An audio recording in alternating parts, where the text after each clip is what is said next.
जय माता दी। राधे राधे। आइए सुनते हैं दशा माता की दूसरी कथा। एक घर में सास बहू रहती थी।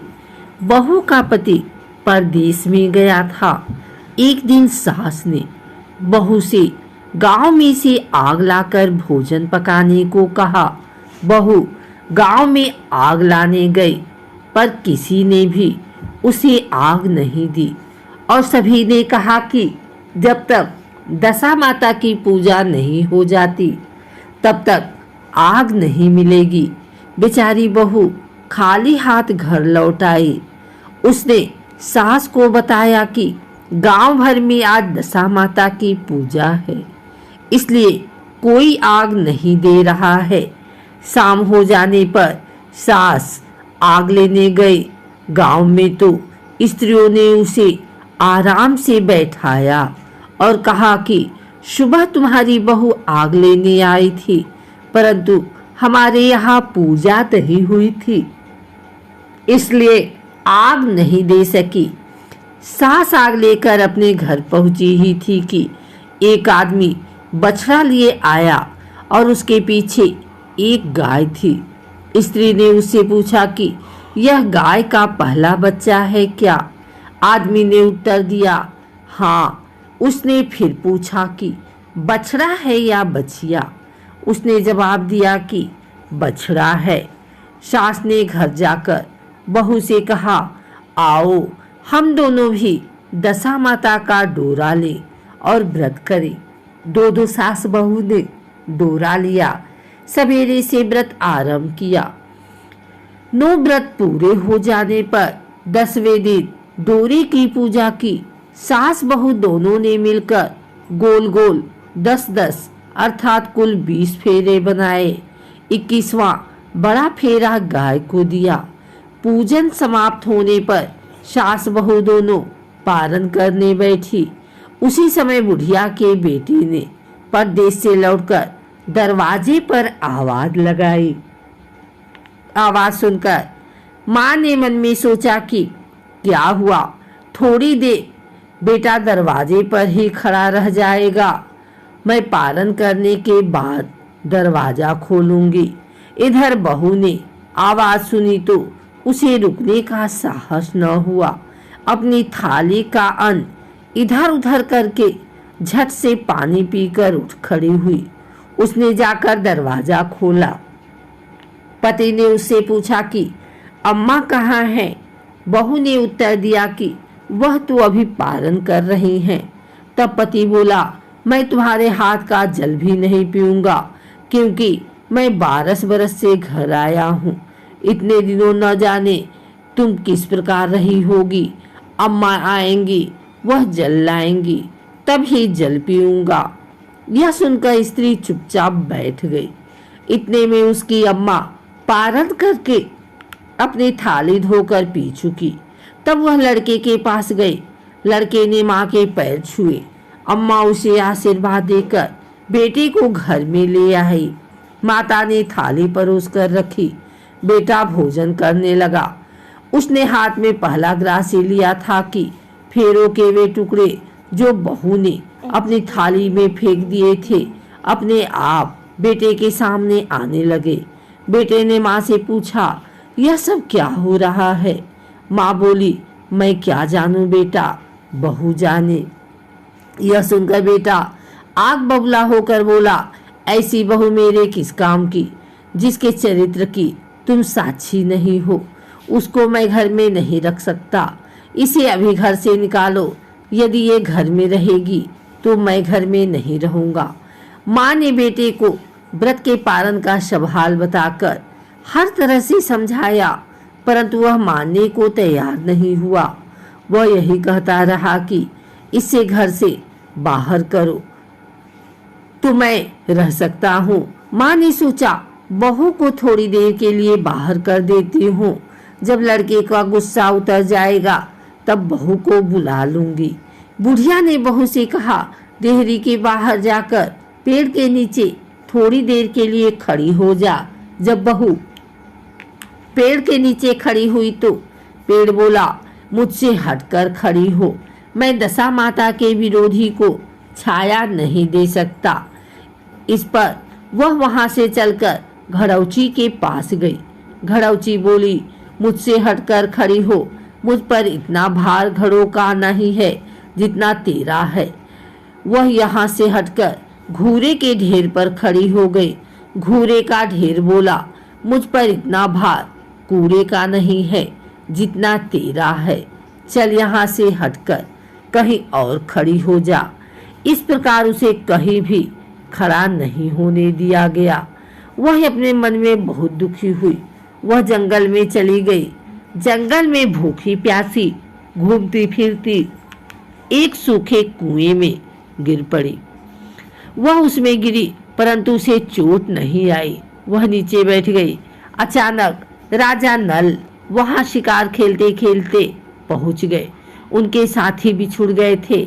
वह प्यास के कारण उसी कुएं पर आए जिसमें वह स्त्री बैठी थी।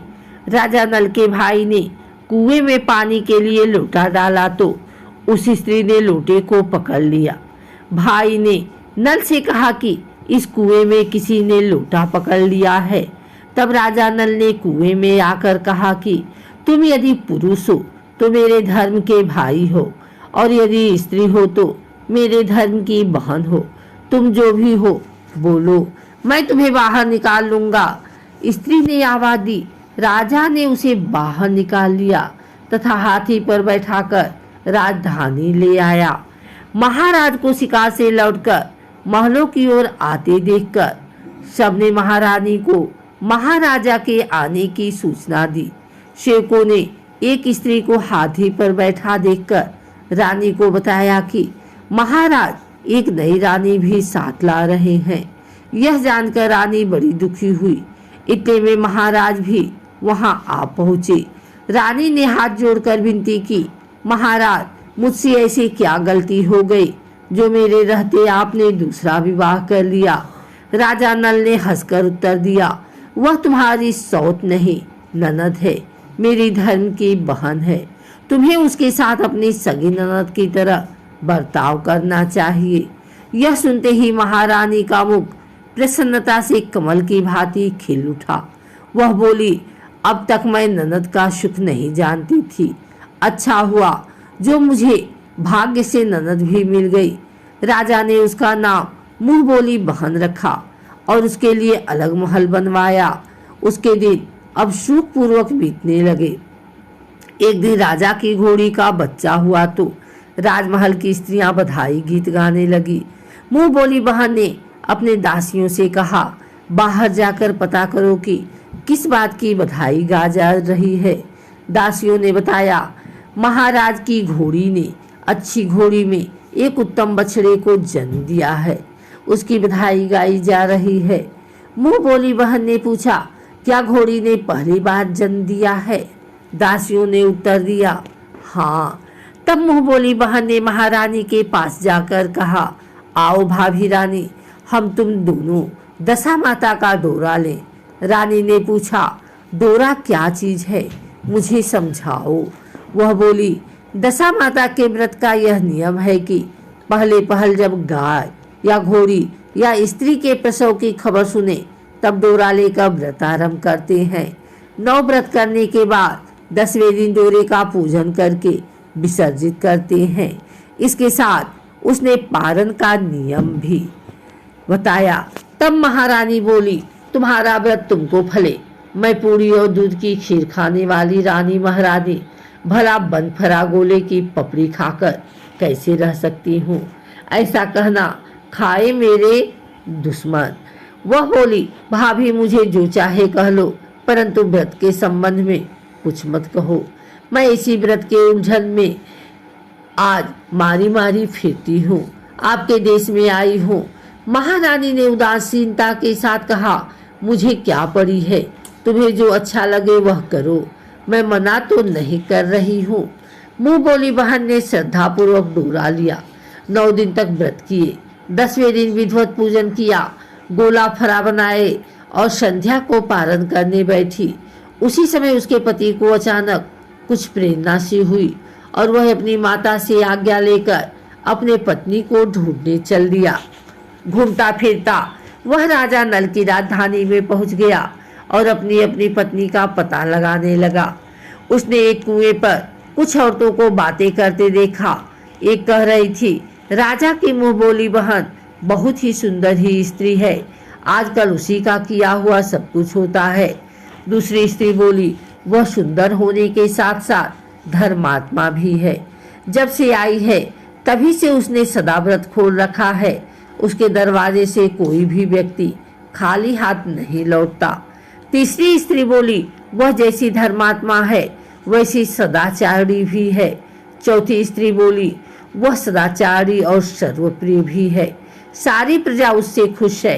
पांचवी स्त्री बोली, यह सब तो सही है, परंतु अब तक यह पता नहीं चला कि वह कौन है और कहाँ की रहने वाली है। उन औरतों की बात सुनकर वह साधु के वेश में राजा नल की मुंहबोली बहन के महल के द्वार पर जा पहुंचा। वहां उसने भिक्षा के लिए आवाज लगाई तो द्वारपाल उसे भिक्षा देने लगा। उसने द्वारपाल के हाथों से भिक्षा लेने से मना कर दिया और बोला, भिक्षा देने वाली स्वामिनी के हाथ से ही भिक्षा ग्रहण करूंगा, नहीं तो अपने रास्ते चला। तब द्वारपाल ने उसे कहा, इस समय वह दशा माता का व्रत करके पारण कर रही हैं, पारण समाप्त होने के बाद ही वह तुमको भिक्षा दे सकती हैं, तब तक तुम इंतजार करो। वह चुपचाप बैठकर इंतजार करने लगा। पारण कर लेने के बाद वह मुट्ठी भर मोती लेकर आई, परंतु सामने अपने पति को पल्ला फैलाए देखकर वह मुस्कुराती हुई लौट गई। दोनों ने एक दूसरे को पहचान लिया था। महारानी ने मुंह बोली ननद को मुस्कुराते देखकर कहा, जब से तुम आई हो आज तक मैंने मुस्कुराते नहीं देखा, आज इस साधु को देखकर हंसने का क्या कारण है। मुंह बोली बहन ने उत्तर दिया कि वह साधु हमारे घर का है। रानी ने पूछा, तब वह ऐसे क्यों आया है? उसने कहा, वह अभी मेरा पता लगाने आया है। महारानी ने राजा नल से कहा, तुम्हारी मुंह बोली बहन के घर के लोग आए हैं। राजा ने कहा, उनसे कह दो कि अभी यहाँ से घर जाकर वहाँ से हमारी हैसियत से आए, तब तो बहन की विदाई करूँगा। राजा नल की मुंह बोली बहन का पति घर जाकर अपनी माँ से बोला, तुम्हारी बहू राजा नल के यहाँ उसकी बहन बनकर रह रही है। वह रोज सदा व्रत करती है और नियम धर्म से दिन बिताती है। तब उसकी माता ने उसे आज्ञा दी कि बहू को ले आओ। वह डोली पिनस बाजे गाजे कहार आदि के साथ यथाचित सज धज कर राजा नल की राजधानी को चल दिया। राजा ने उसका यथोचित आदर सत्कार किया और कुछ दिन मेहमानी में रखकर विधि पूर्वक बहन की विदाई की। जब वह महल के बाहर निकल चलने लगी तो महल भी उसके पीछे पीछे चलने लगा। तब महारानी बोली, ननद जी तुम चली और मेरा महल भी ले चली, जरा पीछे मुड़कर तो देखती जाओ। जे भी उसने पीछे मुड़कर देखा तो राजा का संपूर्ण राजसी वैभव अचानक लुप्त हो गया। राजा की मुंह बोली बहन तो अपने पति के साथ आनंद से रहने लगी, परंतु राजा नल व रानी का यह हाल हो गया कि वे दोनों कमरी कतरी ओढ़े फिरने लगे। उनके भोजनालय में पते खड़खड़ाने लगे। राजा नल ने रानी से कहा, अब हमें यहाँ से कहीं दूसरी जगह चले जाना चाहिए।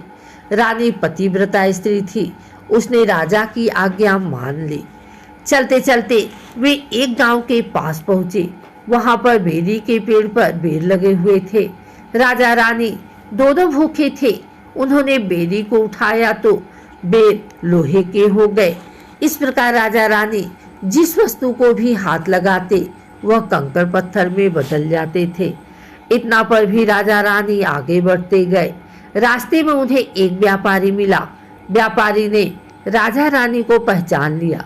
उसने राजा रानी के भोजन के लिए सेर भर आटा दिया। वे आटा लेकर नदी के किनारे गए। वहां रानी भोजन बनाने लगी और राजा नल स्नान करने चले गए। उस नदी में मछुआरे मछलियां पकड़ रहे थे।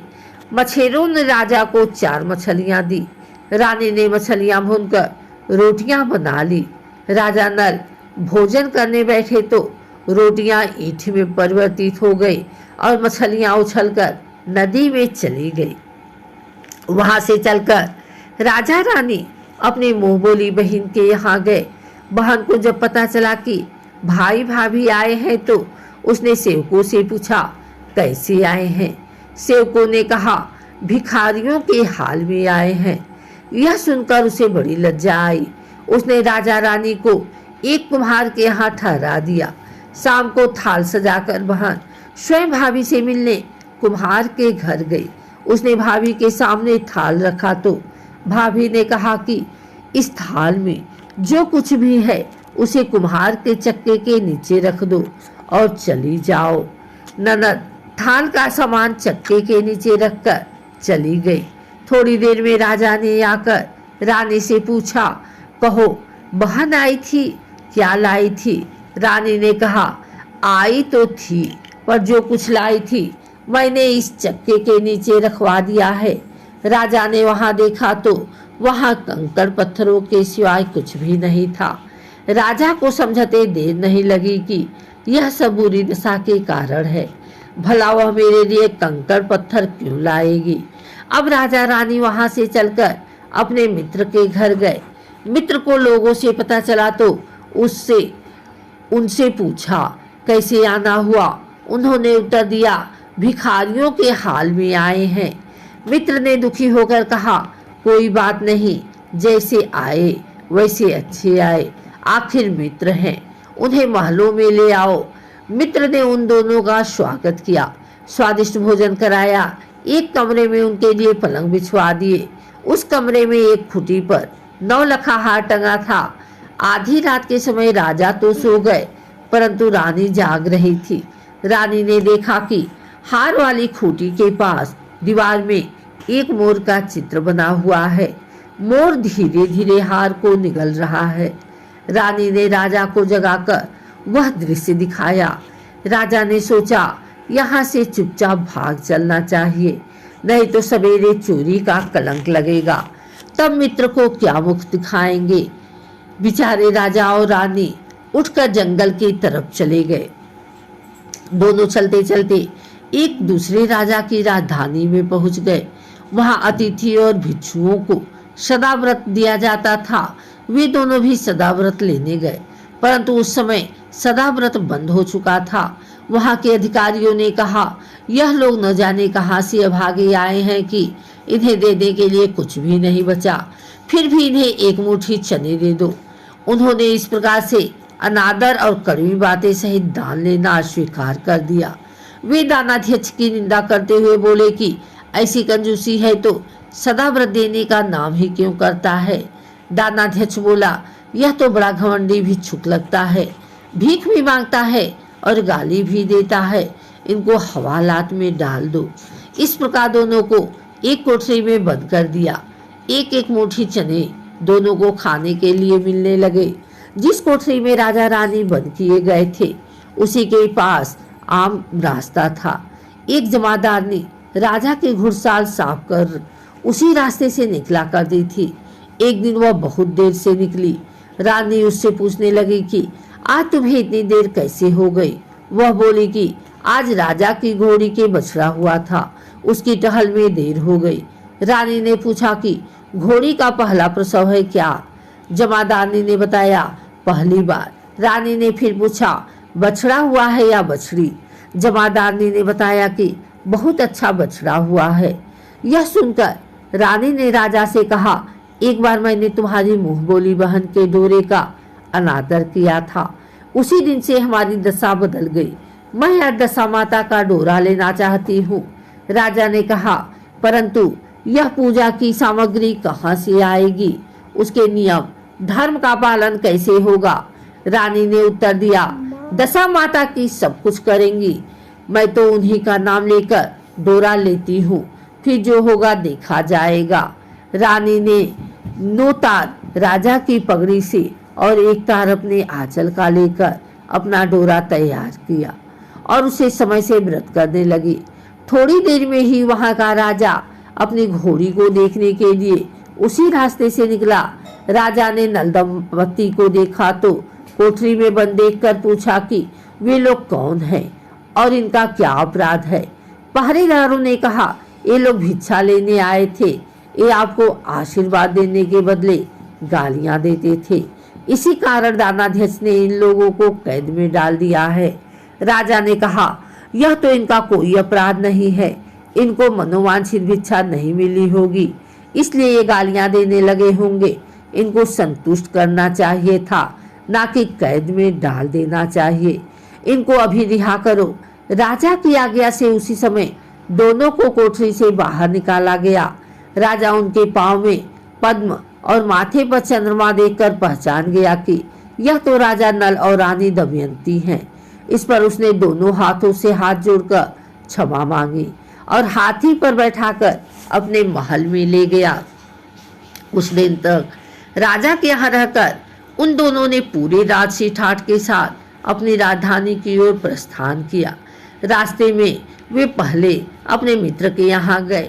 मित्र ने राजा नल की आने की खबर सुनकर लोगों से पूछा, मित्र आए तो कैसे आए?